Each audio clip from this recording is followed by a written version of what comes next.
मैं हूं रचना। आम आदमी पार्टी का लंका कांड खत्म होने का नाम ही नहीं ले रहा। गुड़गांव में इस लंका कांड का एक और अध्याय आपके बागियों ने लिखा। केजरीवाल ने बागियों को रुला दिया। आज हम आपको केजरीवाल की पार्टी में मचे लंका कांड का एक एक सच दिखाने वाले हैं, लेकिन पहले बागियों की बगावत का हाल देखिए।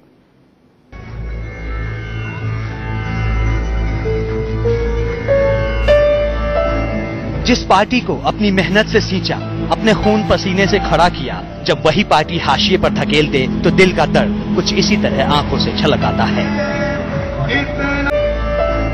जिस पार्टी को अपनी मेहनत से सींचा, अपने खून पसीने से खड़ा किया, जब वही पार्टी हाशिए पर धकेल दे तो दिल का दर्द कुछ इसी तरह आंखों से छलक आता है। इतना भी ना गिरा स्वराज संवाद सम्मेलन के दौरान कुछ इसी दर्द के साथ प्रोफेसर आनंद कुमार की भी आंखें भर आईं, जबकि प्रशांत भूषण का सच उनकी जुबान पे आ गया कि आम आदमी पार्टी अरविंद केजरीवाल और उसके चौकड़ी की नहीं है। जो आज इस पार्टी के ऊपर काबिज हैं, ये उन लोगों ने सिर्फ पार्टी नहीं बनाई थी। गुड़गांव की शुभ वाटिका पर आज पूरे देश की नजर थी। हर कोई ये जानना चाहता था कि स्वराज संवाद सम्मेलन में क्या फैसला लिया जाएगा। सबके जहन में यही सवाल था कि आखिर आम आदमी पार्टी में केजरीवाल से नाराज नेता क्या कदम उठाएंगे। और प्रशांत भूषण के इस बयान से ये बात पूरी तरह साफ हो गई कि आप में सबके साथ रहने की कोई गुंजाइश नहीं बची। ये क्यों हुआ कि ऐसे लोगों के कब्जे में पार्टी आ गई जिनको स्वराज, जिनको पारदर्शिता, जो उसकी बात जरूर करते थे, लेकिन उनके दिल में उसमें कोई अंतर्विश्वास नहीं था कि स्वराज हो, पारदर्शिता हो, आंतरिक लोकतंत्र हो, जवाबदेही हो, उसका कोई विश्वास नहीं था। बात करते थे। केजरीवाल की खुलकर मुखालफत करने के साथ साथ ये बात भी दोहराई गई कि इस पूरी घटना से कार्यकर्ताओं में निराशा जरूर है, पर हताशा बिल्कुल नहीं। वो हताश नहीं है, निराश जरूर है अरविंद और उसकी चौकड़ी से, लेकिन हताश नहीं है। इस पूरे मुहिम को जिंदा रखने के लिए तैयार है और पूरा देश इस मुहिम को जिंदा रखने के लिए तैयार है। हालांकि इस सम्मेलन में योगेंद्र यादव, प्रशांत भूषण और प्रोफेसर आनंद कुमार सरीखे बड़े चेहरों के साथ सैकड़ों कार्यकर्ता भी शरीक हुए, लेकिन कई ऐसे चेहरे नहीं दिखे जिनके आने की उम्मीद जताई गई थी। स्वराज संवाद की शुरुआत में ही कई बड़े चेहरों के आने की सुबुगाहट सुनाई दे रही थी, तो चाहे वो अरुणा रॉय हो या फिर पंजाब से आम आदमी पार्टी के सांसद धर्मवीर गांधी। लेकिन आज इस बैठक में कोई भी शामिल नहीं हुआ। अरुणा रॉय, धर्मवीर गांधी जैसे कई लोगों के पत्र पड़े गए। साथ ही साथ माना यही जा रहा था कि आम आदमी पार्टी के पूर्व लोकपाल एडमिरल रामदास भी मौजूद होंगे, लेकिन उनका ऑडियो क्लिप यहाँ पे लोगों को सुनाया गया। बावजूद इसके सम्मेलन में जुटे चेहरों ने पूरी बेबाकी से अपनी बात रखी। लब्बो-लुआब यही था कि पार्टी अपने उसूलों से भटक गई है। जो कसर थी वो आपके वोट ने भी बता दी है। साधारण बात पूछी गई थी कि क्या पार्टी स्वराज के हिसाब से चल रही है। 100 में से 93 लोगों ने कहा नहीं चल रही है। सम्मेलन में जुटी भीड़ ने वोटिंग के जरिए अपना रुख साफ कर दिया। तो क्या पार्टी लाइन के खिलाफ ऐसा आयोजन बगावत नहीं? सुनिए क्या कहते हैं योगेंद्र यादव। हमें बागी कहा गया है जी। हमारे दोस्त ने जयप्रकाश आंदोलन का वो नारा याद करवा दिया, सच कहना अगर बगावत है तो समझो हम भी बागी हैं।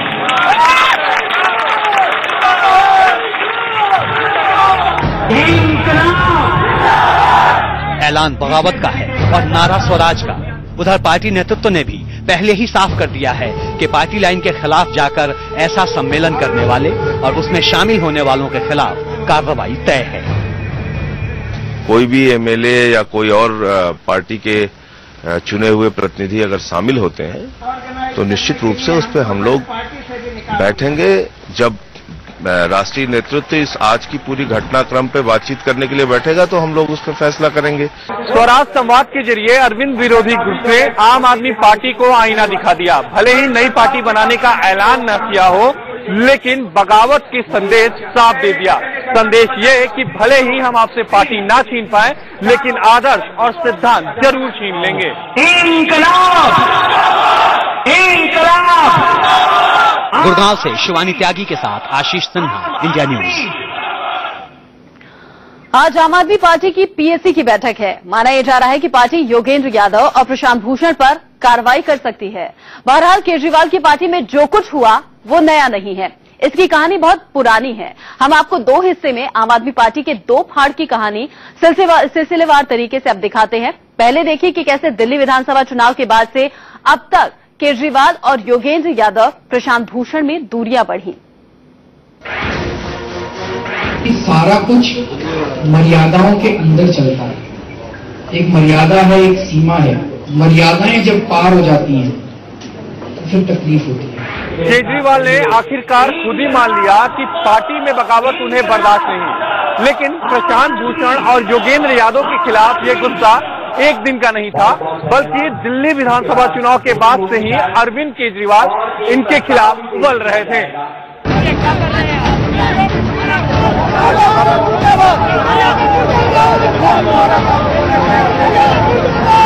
28 मार्च को दिल्ली में आपका लंका कांड दुनिया ने देखा। केजरीवाल का गुस्सा पार्टी में किसी भी समझौते पर भारी पड़ा। केजरीवाल पार्टी में बागियों को एक पल भी बर्दाश्त नहीं करना चाहते थे। आप में विरोध की खाई बहुत चौड़ी हो चुकी थी। योगेंद्र यादव, प्रशांत भूषण और प्रोफेसर आनंद कुमार को कार्यकारिणी से भी बाहर कर दिया गया। पीएसी से पहले ही बाहर किया जा चुका था। बागियों से तमाम बड़े ओहदे भी छीन लिए गए। कपिल मिश्रा, नितिन त्यागी, इन सब लोगों ने अरविंद जी के भाषण के बीच में खड़े होके नारे लगाना, गद्दारों को बाहर करो, ये सब करना शुरू किया। लोकतंत्र की हत्या हुई है। आप कार्यकारिणी की यह बैठक विवादों में रही। बागियों ने तमाम आरोप लगाए, शिकायतें की, लेकिन केजरीवाल गुट ने किसी की एक न सुनी। आपकी पार्टी को तोड़ने की कोशिश की जाए, जब आपकी पार्टी को हराने की कोशिश की जाए और साफ तौर पे कहा जाए कि अरविंद केजरीवाल को बदल देना चाहिए, उनकी जगह योगेंद्र यादव को राष्ट्रीय कन्वीनर बना देना चाहिए, पार्टी को तो सिर्फ 20-22 से ज्यादा सीटें नहीं जीतनी चाहिए, तब इस आदमी की अकल ठिकाने आ जाएगी। और लगातार पार्टी की छीछा लेदर हो रही हो, हम बातचीत की कोशिश करने के बावजूद भी, तो गुस्सा आना स्वाभाविक है, नाराजगी स्वाभाविक है। आखिर जिस गुस्से की ओर आशुतोष इशारा कर रहे हैं, वो नाराजगी आखिरकार पैदा कहां से हुई, इसे समझने के लिए थोड़ा पीछे जाना होगा।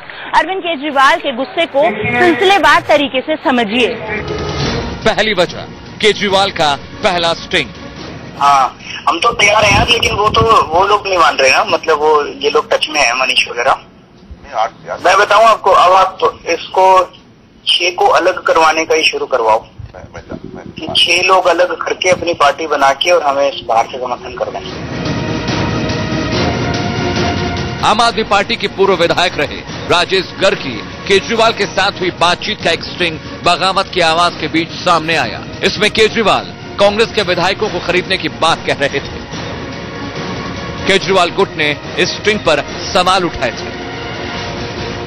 ना कभी झूठ बोला है, ना कभी झूठ बोलूंगा, और ये जो ऑडियो है, इसको यदि फर्जी सिद्ध कर दें तो उसकी कोई भी सजा भुगतने को तैयार हूं। चुनाव जीत के आदमी क्या जाता है, भागवत कथा करने जाता है कि सरकार बनाने जाता है? ये भाजपा कांग्रेस के यहाँ कथा करती है, सरकार बनाती है। तो सरकार बनाने की कोशिश कर रहे थे, लेफ्टिनेंट गवर्नर को लिख के दे के आए थे। केजरीवाल के लिए ये स्टिंग किसी वज्रपात से कम नहीं था।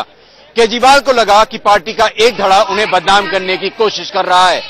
ये कोई और नहीं, योगेंद्र यादव और प्रशांत भूषण थे। दूसरी वजह, बड़े नेताओं की बगावत। राजेश गर्ग से बातचीत करते केजरीवाल का स्टिंग सामने आते ही पार्टी में बगावत के सुर कुछ इस कदर फूटे थे, नागपुर से आपकी बड़ी नेता अंजलि दमानिया ने इस्तीफा दे दिया। से आज ये वीडियो देखा और उनकी आवाज सुनी, तब मैं टूट गई कि ये पार्टी अब अगर सिद्धांतों पे नहीं चलेगी तो फिर एक कांग्रेस, फिर एक बीजेपी, अब ऐसी कोई पार्टी बनकर अगर हमें रहना है तो हमें नहीं करना ये सब। यही नहीं, जिस पीएसी की बैठक में योगेंद्र यादव और प्रशांत भूषण को बाहर का रास्ता दिखाया गया, उस बैठक के बाद मयंक गांधी का बागी ब्लॉग भी सामने आया था। पार्टी के नेताओं की बगावत अरविंद केजरीवाल के लिए सिरदर्द बन गई थी, जिसके लिए उन्होंने प्रशांत भूषण और योगेंद्र यादव को जिम्मेदार माना था। हालांकि योगेंद्र यादव बार बार ये कह रहे थे कि उन्होंने कभी भी पार्टी विरोधी गतिविधि कोई काम नहीं किया था। तीसरी वजह, केजरीवाल का दूसरा स्ट्रिंग। मैं इस लड़ाई झगड़े के लिए नहीं आया था, अगर जरूरत पड़ी तो मैं आम आदमी पार्टी छोड़ के अलग पार्टी बनाने की सोच रहा हूँ। प्रोफेसर आनंद कुमार, पिछले 4 दिन में प्रोफेसर आनंद कुमार और अजीत झा ने जो कमीनपंथी करी है, किसी और पार्टी में होते उनके पीछे लात मार के उन पार्टी से बाहर निकाल देते सालों को। 27 मार्च को सामने आए स्टिंग के शब्दों से साफ हो गया कि प्रशांत और योगेंद्र के लिए केजरीवाल का गुस्सा ज्वालामुखी बन चुका था। उसकी जो धुन है, उसके पीछे जो मानसिकता है, वो सुनकर बहुत दुख हुआ कि इतना ज्यादा जहर अरविंद के जहन में हो गया है हमारे खिलाफ, हमारे योगेंद्र यादव, प्रोफेसर आनंद कुमार और प्रोफेसर अजीत झा के खिलाफ। आम आदमी पार्टी के ही नेता उमेश सिंह ने एक स्टिंग जारी किया। अरविंद गुट ने कार्यकारिणी से पहले आए इस स्टिंग की मंशा पर ही सवाल खड़े किए। स्टिंग की भाषा से पता चल रहा था कि केजरीवाल योगेंद्र यादव और प्रशांत भूषण को पार्टी में देखना नहीं चाहते। ये चीजें हुई, सीरीज ऑफ इंसिडेंट्स, लेकिन बड़ी तकलीफ हुई। ये चुनाव के 10 दिन पहले इस तरह का स्टेटमेंट काफी पॉलिटिकली करता है।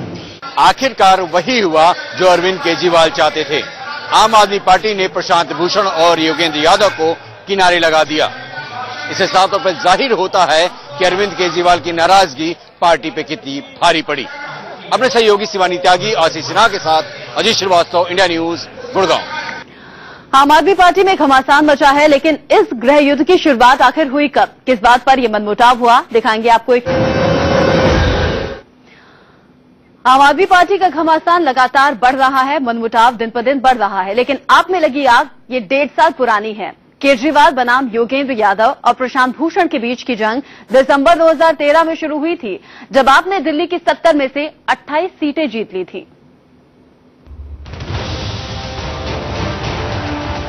दिल्ली में दिसंबर 2013 में मिली जीत का महानायक केजरीवाल को माना गया और इसी वजह ने आप में 2 गुटों को जन्म दे दिया। भारत में पॉलिटिकल पार्टीज की हिस्ट्री में ये कोई पहली बार नहीं हुआ है। आज मीडिया काफी स्ट्रांग है, लिहाजा हम इसको हाइप कर रहे हैं। वैसे पॉलिटिकल पार्टीज की हिस्ट्री में ये पहली बार नहीं है। केजरीवाल सीएम बने, लेकिन जल्द ही उन्होंने सत्ता छोड़ दी। कहा जाता है कि केजरीवाल ने सत्ता योगेंद्र यादव के कहने पर छोड़ी थी। बहुत बाद में केजरीवाल को अपनी इस गलती का एहसास हुआ। दिल्ली में राष्ट्रपति शासन लग चुका था, लोकसभा चुनाव सामने थे। आरोप है कि केजरीवाल ने योगेंद्र यादव की बात मानकर लोकसभा का चुनाव पूरे देश में लड़ने का फैसला किया, लेकिन पार्टी बुरी तरह से हार गई। इस हार के बाद केजरीवाल रोए और राजनीति को अलविदा कहने का मन बना लिया था। अरविंद जब जवाब देने के लिए खड़े हुए तो अचानक वो कुछ बोलने के हुए और अचानक उनका चेहरा एकदम गिर गया और बोलते भरभरा के उठे और उनके आंखों से आंसू निकलना शुरू हो गया और वहीं बैठ के एकदम सरकार के खिलाफ लड़ाई लड़ी, लेकिन मैं अपनों के खिलाफ लड़ाई नहीं लड़ सकता। मैं योगेंद्र जी और प्रशांत जी से नहीं लड़ सकता। मैं राजनीति के अंदर राष्ट्रीय कन्वीनर बनने के लिए नहीं आया हूं। जी हाँ, इन्हीं ऐसी वजह से रोए थे। वो प्रशांत भूषण जी के घर पे हुई थी, यानी लोकसभा के तुरंत बाद हम भी उसमें गए थे पहली बार, और वो इसी बात से वो आहत थे कि यार हमारे अपने इतना नुकसान कर रहे हैं। ट्रकों के पीछे लिखा होता है गैरों से बचकर अपनों के पास जाओगे, लेकिन अपनों से बचकर कहां जाओगे। अब पार्टी में केजरीवाल और योगेंद्र यादव के बीच खेमेबंदी हो रही थी। पहली बार इसका खुलासा केजरीवाल के दाहिने हाथ माने जाने वाले मनीष सिसोदिया के योगेंद्र यादव को लिखे मेल से हुआ। योगेंद्र जी, आपका मुख्य आरोप है कि अरविंद पीएसी के सुझावों को नहीं सुनते। मैं आपके ईमेल को पढ़कर हैरान हूं, क्योंकि जब तक अरविंद आपसे सहमत थे तभी तक वो लोकतांत्रिक थे। इसी साल फरवरी में केजरीवाल एक बार फिर दिल्ली चुनाव में कूदे, लेकिन केजरीवाल के सामने भूषण परिवार और योगेंद्र यादव थे। दिल्ली के जंगपुरा में पार्टी बैठक में बागी गुट ने केजरीवाल पर आरोपों की झड़ी लगा दी थी। रात को वो घर पे पहुंचे अपनी पत्नी के साथ, अपने बच्चों के साथ, अपने माँ बाप के साथ बैठकर उन्होंने लंबी मंत्रणा की, बहुत बातचीत की और इस नतीजे पर पहुंचे कि वो राजनीति को छोड़े। अब केजरीवाल का पूरा फोकस दिल्ली चुनाव पर था। मोदी और बीजेपी अति आत्मविश्वास में केजरीवाल की लहर नहीं पहचान पाए। किरण बेदी को चुनाव में उतारा गया। शांति भूषण ने तो किरण बेदी की तारीफ तक कर डाली। केजरीवाल ये सब चुपचाप देख रहे थे। केजरीवाल के नाम पर चुनाव लड़ने पर भी सवाल खड़े किए गए। आखिरकार दिल्ली में केजरीवाल की अगुवाई में ऐतिहासिक नतीजे आए। केजरीवाल फिर सीएम बने, लेकिन अब उन्होंने बिना वक्त गंवाए योगेंद्र यादव और प्रशांत भूषण को बाहर करने का प्लान अमल में लाना शुरू कर दिया। प्रशांत वत्स के साथ सुधीर पांडे, दिल्ली, इंडिया न्यूज। बगावत तो मची है, लेकिन तेवर जाहिर कर दिए। अब देखना है कि केजरीवाल एंड कंपनी का अगला कदम क्या होगा। सवाल यह भी है कि अगर विरोधी नेताओं पर अनुशासन का डंडा गिरा तो उनका विकल्प क्या होगा।